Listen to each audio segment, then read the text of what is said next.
भी इतनी ज़्यादा है, तो इसलिए जो है इंडिया की अपने इंटीरियर मेरे ख्याल से मसले बहुत ज़्यादा हैं, और इस तरह के एक्सटीरियर उस पर वो डेवलपमेंट्स और उसका मेरे ख्याल से अभी वो उसका अहल नहीं है। आप इतना डेवलप इंडिया नहीं हुआ है कि उसके अपनी जो है कंट्री छोड़ के किसी दूसरी कंट्री में उसको इन्वेस्ट करना पड़े। तो और इसके अलावा मुझे लगता है कि पाकिस्तान में भी होना चाहिए, पाकिस्तान को भी इस तरह के इनिशिएटिव लेने चाहिए कि जिससे पाकिस्तान का फ़ायदा हो। जो इश्यूज आए हैं उसकी वजह से कोई इन्वेस्टमेंट करना नहीं चाह रहा, क्योंकि वो सिक्योर ही नहीं समझता कि यार अगर मैं इन्वेस्टमेंट करूंगा तो इन फ्यूचर मेरे लिए क्या फ़ायदा होगा।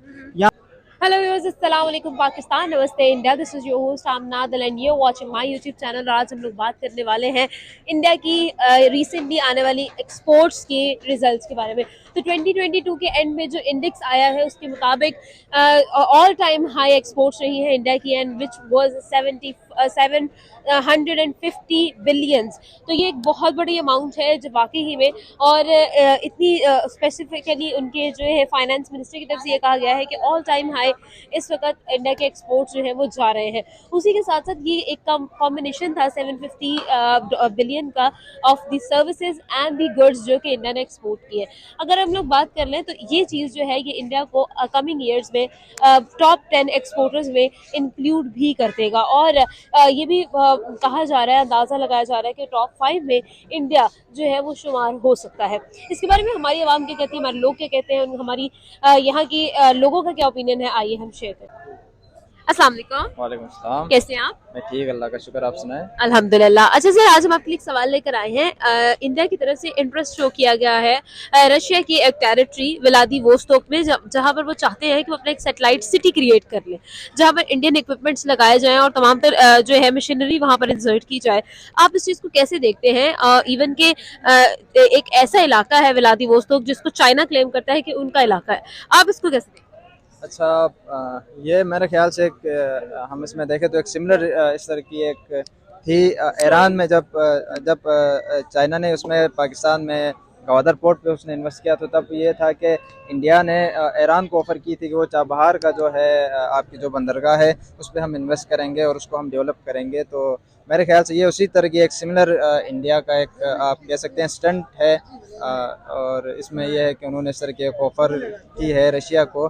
और फिर रशिया, क्योंकि उसमें चाइना उसका ये सोशलिस्ट स्टेट्स है दोनों, और चाइना पे वो डिपेंडेंट है काफ़ी, और लोन्स वगैरह भी चाइना से लिए हुए हैं, और रशिया के पास चाइनीज़ बॉन्ड्स भी हैं। तो वो जो है अगर ये इस तरह के एक मुतनाज़ा इलाके में इस तरह जो है इंडिया को मेरे ख्याल से वो परमिशन नहीं देगा इस चीज़ की। और रशिया की खुद भी जो है स्पेस एजेंसी वगैरह उनकी भी काफ़ी स्ट्रॉन्ग है, तो वो अगर इस तरह की कोई ज़रूरत पड़ेगी तो वो खुद भी मेरे ख्याल से वो बना सकता है वहाँ अच्छा पे। सर, यहाँ पर एक और सवाल है। अगर हम लोग इस चीज़ को देखें ना कि पाकिस्तान की अगर हम बात करें, खैर पाकिस्तान की तो बात हम बाद में करेंगे, लेकिन यहाँ पर बात हम कर रहे हैं इंडिया की। अगर हम लोग बात करें तो इंडिया जो है वहाँ पर डेवलपमेंट करने का कह रहा है, वहाँ की आबादी को जो है फैसिलिटेट करने का भी कह रहा है। चाइना की तरफ से बहुत दफ़ा स्टेटमेंट्स तो सामने आई कि हम लोग वहाँ पर डेवलपमेंट करते हैं, इन्वेस्टमेंट करते हैं, लेकिन वहाँ पर कोई प्रैक्टिकल काम नहीं हुआ।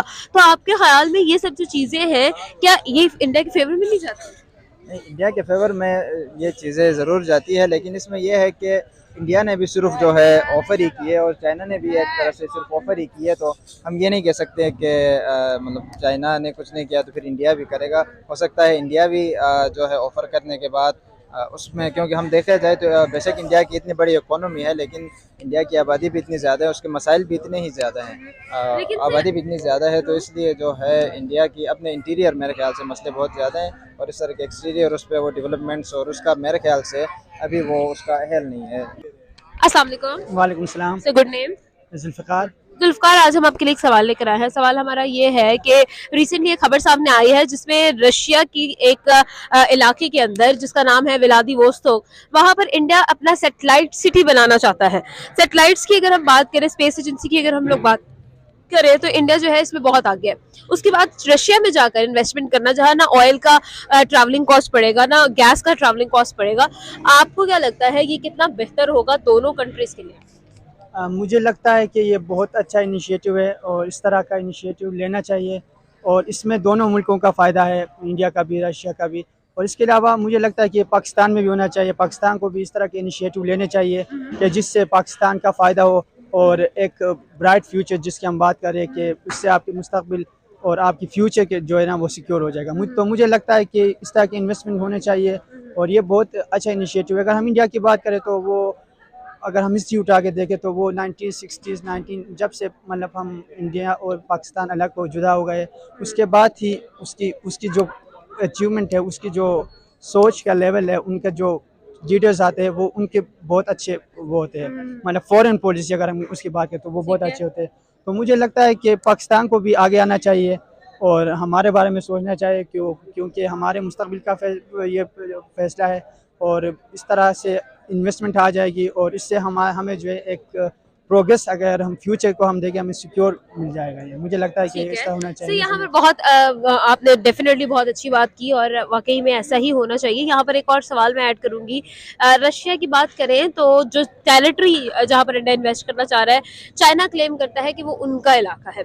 उसके बाद अगर आपको क्या लगता है कि अगर इस तरह से रशिया इंडिया को अलाउ कर देता है कि वो वहां पर अपना सैटेलाइट सिटी बना ले, तो आपको क्या लगता है चाइना कैसे रिएक्ट करेगा? चाइना को मुझे नहीं लगता कि कोई रिएक्शन देना चाहिए, क्योंकि उन दोनों की इकोनॉमी एक दूसरे पे डिपेंडेंट है। ठीक है। इससे चाइना का भी फ़ायदा होगा और रशिया का भी फ़ायदा होगा।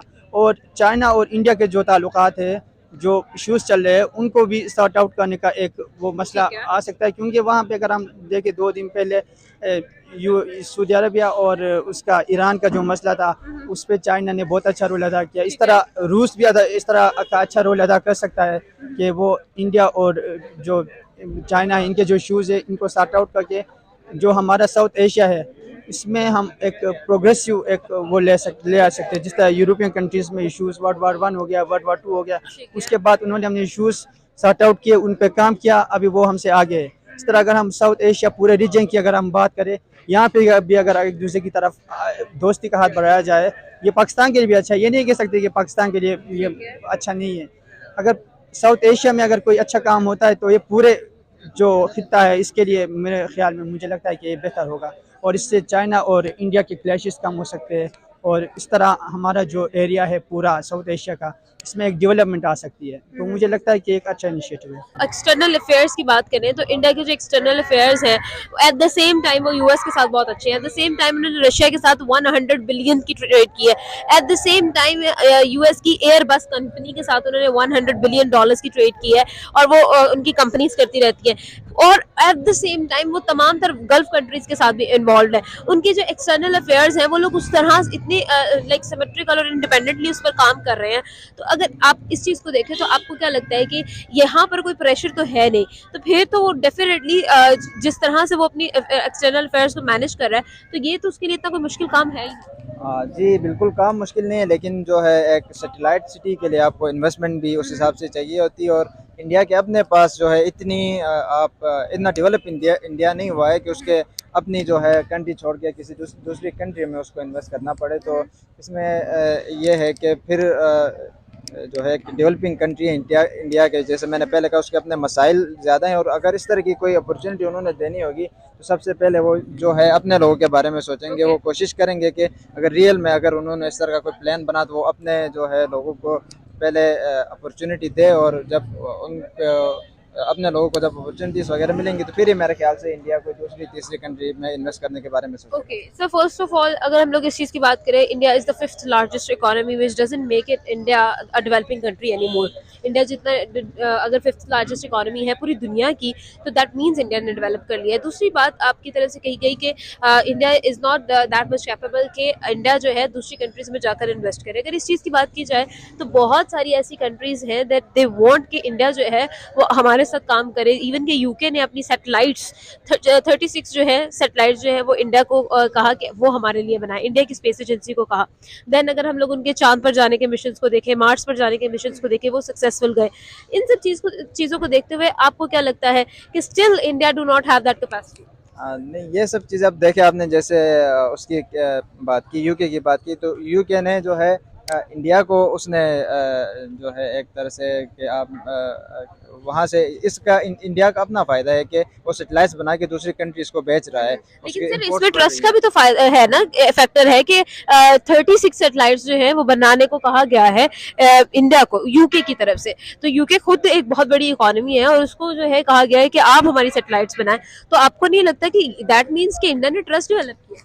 नहीं, ट्रस्ट तो इंडिया ने जो है डेवलप भी किया है उसको, और उसकी इकोनॉमी इंक्रीज भी हो रही है डे बाय डे। लेकिन जो है 5th लार्जेस्ट इकोनॉमी होने के बावजूद भी अगर हम देखते हैं लिविंग कंडीशंस इंडिया में, तो वो पाकिस्तान के तकरीबन सिमिलर ही है। वहाँ पे हम जो है उनकी सिटीज़ की कंसंट्रेशन हम देखें और उसके जो है दूसरे हम मसाइल देखें तो वो सिमिलर टू पाकिस्तान ही है। तो इकोनॉमी उनकी बेशक स्ट्रॉन्ग हुई है, लेकिन जो उनके इंटीरियर मसाइल है, पॉवर्टी वगैरह, उन पे वो अब तक जो है इस तरह से उनको पे वो काबू नहीं पा सके। तो मेरे ख्याल से इंडिया रियल में अगर उसने करना है तो अपने उन प्रॉब्लम्स पे वो फोकस करेगा। और दूसरी आपने बात की कि यूके ने सैटेलाइट्स का कहा है, तो वो इंडिया के अंदर ही बन रही है। तो उसमें जो है मैं भी यही कहना चाह रहा हूँ कि अगर उन्होंने जो सैटेलाइट सिटी भी बनानी है तो वो इंडिया के अंदर ही बनाएंगे, ताकि उनकी अपनी इकोनॉमी स्ट्रॉन्ग हो, ना कि वो रशिया में बना के उनकी जो है इकोनॉमी स्ट्रॉन्ग करने की कोशिश करेंगे। वो 5th है तो वो शायद फर्स्ट वर्ल्ड इकोनॉमी बने और तब जाके वो फिर इस तरह की इन्वेस्टमेंट कर सके। लेकिन अभी मेरे ख्याल से न इंडिया कैपेबल है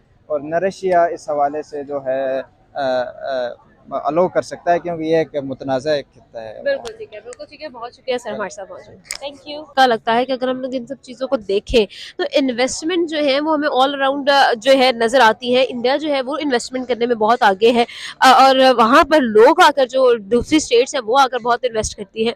तो ये जो इन्वेस्टमेंट का सिलसिला है ऑटोमेटिकली स्टेट को जो है वो स्ट्रॉन्ग करता है, ट्रेड को स्ट्रॉन्ग करता है। लेकिन पाकिस्तान में ऐसा कोई चेंज जो है वो हमें नज़र नहीं आता। आपको क्या लगता है, क्यों? इन्वेस्टमेंट का मुझे जितना लगता है कि सबसे बड़ा मसला टेररिज्म का है, और टेररिज्म किस वजह से यहाँ पे फैली है वो भी सबको पता है।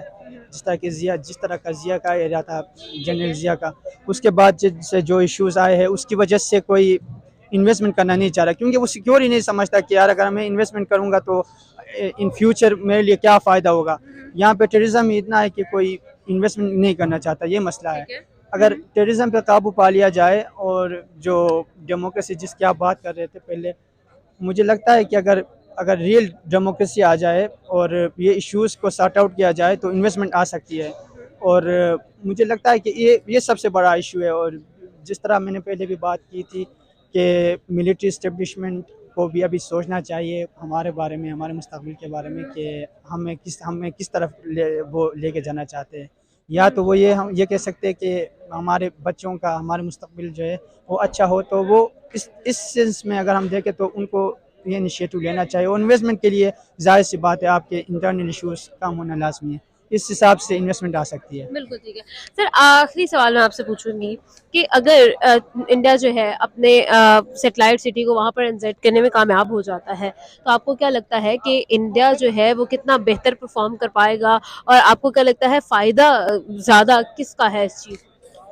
जाहिर सी बात है, अगर इंडिया अगर हम देखें तो उसने इंडिया ने अफगानिस्तान में भी इन्वेस्टमेंट की थी, लेकिन वहाँ पे फ़ायदा नहीं हुआ। जाहिर सी बात है, ये तो अमेरिका का काम ही इस तरह है कि वो अपने फ़ायदे के लिए जब फ़ायदा होता है तो वो किसी दूसरे स्टेट का नहीं सोचता कि उसके फ़ायदा है या नहीं है, वो अपने बारे में ही सोचता है।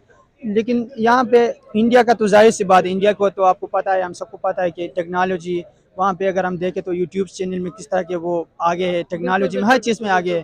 तो ये तो जाहिर सी बात है, इंडिया जो है हमसे बहुत आगे निकल गया। यानी कि सारे पूरे खित्ते में अभी पूरे वर्ल्ड जो पावर है उनमें मेन रोल जो है इंडिया भी प्ले कर रहा है। तो मुझे लगता है कि इंडिया ये जो दौर है, ये जो 21st सेंचुरी है, इसको समझ गया है कि इस नीड क्या है इस दौर की। बिल्कुल ठीक है। तो इस सेंस में मुझे लगता है कि इंडिया को बहुत फ़ायदा होगा। एग्जैक्टली। बहुत शुक्रिया सर हमारे साथ मौजूद थे। जुल्फ़ार सर से हमने बात की, उनका ओपिनियन जाना। Thank you so very much.